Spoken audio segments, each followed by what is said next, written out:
Greetings, viewers. This is CP666 signing on for, believe it or not, a video about my SLI machine. Just sitting down there, you can see it with the blue thing on it. It's working okay. About reasonably expected performance. This right here, this is what I really use it for, is for rendering the standard definition video. So I can work on a project on my main rig and be rendering this separately. But this video here, this is about an hour, maybe like an hour 15, hour 20 long, and it took about an hour, 5.5 hours, I should say, to render. I'm using a VNC connection because the monitor that's actually attached to it is that up there. And as you can very clearly see, that monitor's got problems. I'm going to have to replace it. Of course, finding a monitor with DVI on it is not exactly easy. I'd rather use the DVI over having to waste a DVI to VGA adapter. So we're going to be doing some hardware upgrades, and some pretty significant hardware upgrades at that. Before we do that, I want to go ahead and I want to check out the Windows Experience Index scores, because I'm all but certain that this thing is not going to boot back up again with the new hardware because it's a different chipset. So there's your CPU score for right now, and your RAM score, neck and neck at 5.0. It's only a DDR400 system, I think. I think that was as fast as DDR really got, unless you overclocked it. But there might be faster DDR out there for servers and things. The graphics is actually not too bad at a 6.5, but a 6.7 on the hard drive is pretty sad considering that's an SSD. It's not a very good SSD, but it is still an SSD. The reason why it's so low is because this is only a SATA 1.5 system. Yes, really old. You can see there it's a SATA 6 gig compatible SSD. It's only running at SATA 1.5. I don't know, what is this hard drive any decent, any good? I think it's only SATA 1.5. Yeah, so the hard drive is kind of a piece of junk. I might replace that too. I may even replace the SSD. I haven't decided yet. If I have to do a fresh install, I might as well, but I have this that I picked up for really cheap. You can't even see it. That didn't even help. Wow. Western Digital Green solid state drive. I don't know if this is a legitimate drive or not, because it was like $20 shipped. It did come out of the USA, but that doesn't really mean a whole lot. It could have just been imported from China and be generic junk. So that right there, I don't know. Anyway, I guess we'll find out if I decide to put that to use. But I'm going to render this other video that's sitting here right now, not this one. In fact, I can close that because I don't need it anymore. But this video here, which is about, it's a little over 9 minutes long. We'll just go ahead and render this and see what it can do. We'll render it as test A8N. That's what this is. A8N SLI Premium is the motherboard that's installed now. And we'll let that do its thing, and then we can go ahead and take a look at the new hardware while it's doing this. Here is our upgrade. It's another Asus board, the model M2N SLI Deluxe. A couple of improvements, actually quite a few. This is a socket AN2 board, as opposed to the 939 that the A8N SLI Premium is. But the big improvements are that it uses DDR2 memory as opposed to DDR, so you can get a lot faster, and even the stuff that I've got is quite slow for DDR2, but it's faster than the DDR400. This is 2 gigs of RAM. It came with this. I don't actually know what it is. I haven't looked at it, but I'm probably just going to install my RAM anyway, so I got 2 matched sets, all matched. It's about the same stuff. PC2 5300. So, not that great, but really not that bad either. Especially compared to DDR. And they're both the same. 1 gig a piece for 2 gigs total. The other thing is that this it does not have the RAID capabilities that the A8N SLI Premium does. At least not insofar as I can tell. but you get 6 SATA 3 gigabit per second ports as opposed to SATA 1.5. So, I mean, let's face it, nobody's going to be using the RAID capabilities. I'd rather have SATA 3 as opposed to SATA 1.5. Otherwise, it's mostly the same board, same features, but this also comes with a much bigger chip. The system right now has got an Athlon 64 4200 Plus. This is an Athlon 64X2 6000 Plus. So we'll get to find out just how much of a performance increase that'll give us. But I gotta let that thing finish its render, and that's gonna take a while. And we'll check its performance, shut it down, get it out, and change out this board. Alright, so that's how long it took for a slightly longer than 9-minute long video. So let's get it out, get out the old motherboard, and put in the new. Here's the machine all taken apart. This is what it looks like, for those that have not yet seen it. And it's all going to come out of here. You can see what I mean about it looking dumb without the I/O shield. Some boards actually had an onboard wireless card. I had a board with that. If you remember the P5B Premium that I had for a while, had one of those, but it won't work on this board because it doesn't have the extra connectors. Those extra 6 pins need to be populated, and I guess if I were really feeling industrious, I could do that, but I'm not really going to. The new board's in. I got the SLI stuff in here right out of the box, because why not? If everything is going to go wrong, we might as well make it go all the way wrong. Anyway, so the RAM is replaced and upgraded to 4 gigs. Everything is plugged in. Surprised I really didn't need to do any redoing of the cable management. And in fact, I did. I actually put this up here because this board does not have a connector, the 4-pin connector for the SLI. At least that's what I assume that little 4-pin Molex on the old board was for.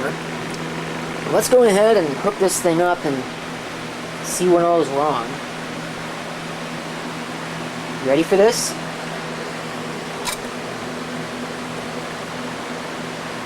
No instant power on. There's a green standby LED you might be able to barely make out. Down there somewhere. There it is. It's underneath the video card. So let's see if our front panel's hooked up remotely correctly. I don't think it is. Or I'm missing something. There we go. Might have just hit the wrong button. I do apologize for wind noise. It's cold. It's cold outside and hot in here. Oh, look at that. Check it out. It posted. Awesome. And it looks like the battery might be dead. Doggone it. 4 gigs of RAM. So let's see.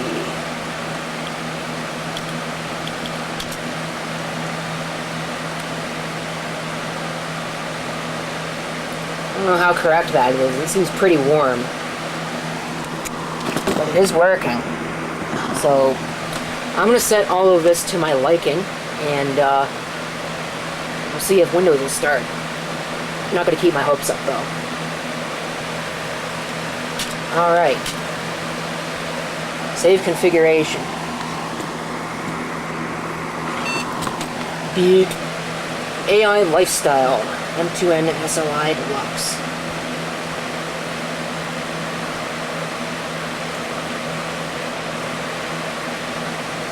Any second now, it'll go kaboom. Of course, I'm not going to reinstall tonight because it's like almost 4 o'clock in the morning. Oh, it worked. Sweet. Okay, so let me log in. Very long list of device drivers to install. Is my mouse working yet? No.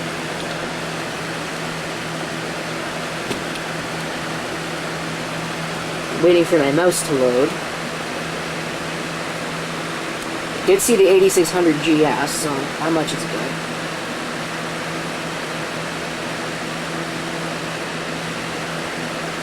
Let's see if our front panel connectors are actually hooked up properly. If anything is going to be wrong, I'll bet it will be those.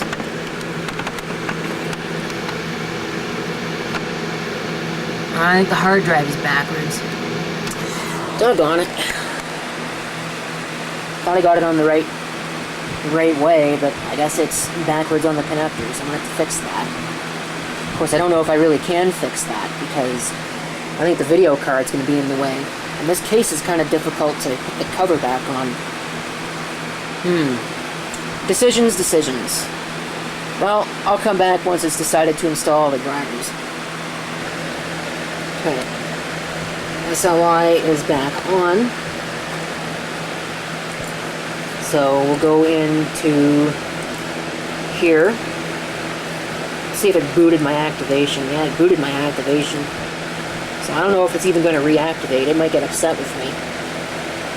So I think that key is out of activations. Nope, it worked. Cool. Let's refresh the experience index. Again, these are the old scores. We'll see what happens. Okay. Well, a pretty reasonable improvement. On the CPU at least. I think the video might have improved a little bit too. I really don't know. From like a 6.7. No, I think it was already at a 6.8. Because the hard drive was at a 6.7. Maybe it was at a 6.0. I really can't remember. You'll have to look back at the video. The RAM really improved. And the hard drive didn't improve as much as I thought it would. Let's see if it's actually running at the proper speed. No, it's still only running at SATA 150. Huh. I really thought that they would be running at SATA 2. Supposedly those are SATA 2. So, anyway. You know, it figures. As soon as I got it all back in there, is when it decides to do this. Brilliant. So I guess I'm going to be pulling that out at some point again to change the battery. I tried putting in this SSD, but I don't know if this SSD is defective or what. But every time it would try and identify this in Windows, the system would crash. And programs that went to go use the hard drive would not work either. So I guess I'll try it on another machine. Otherwise, an eBay seller is going to be getting a piece of my mind. Okay, what did it just do? Oh, I think it's the monitor. Yeah, this is a stupid monitor. I hate this monitor. I'm going to turn the video off before I smash it.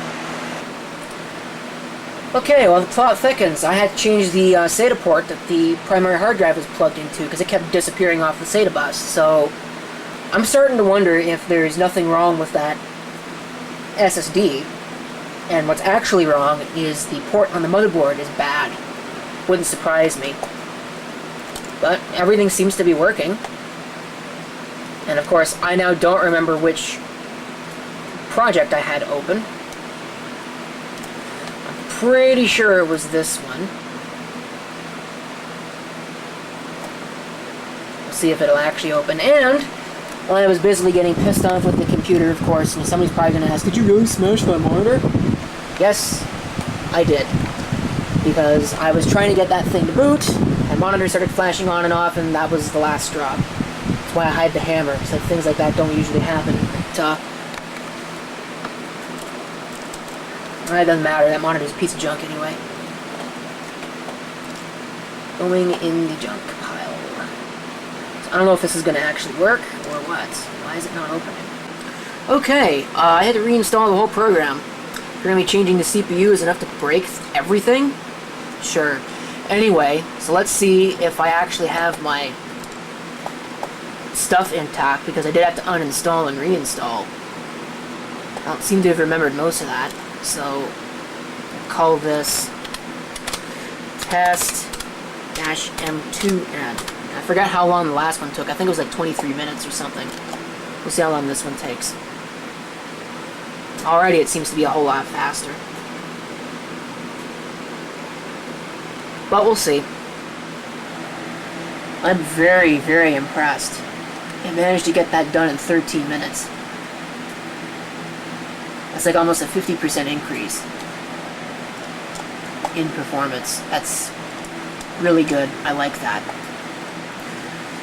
So, I guess, as long as the machine stays working, that was pretty worthwhile. At least I'd like to think so. So I guess this video that you're watching right now will be rendered on that machine. Maybe. I don't know. Depends when I import the tape. After changing the port that the hard drive was plugged into, I noticed that it was running at SATA 3 gig instead of SATA 1.5. So I reran the Windows benchmark and gave a slight increase on the disk transfer rate. Every little bit helps, I guess. Unfortunately, the old hard drive is still only like a 1.5. But what I might do is I might put in that SSD and take out the hard drive entirely, because a 240 gig SSD can replace both of those. Just for completeness sake, this is the old motherboard. A8N SLI Premium. I don't know what I'm going to do with it. I said I'll probably have to do something with it. Just because it's too nice to not be using. So, and there's that plug that I was talking about. The easy plug. I don't know what that means.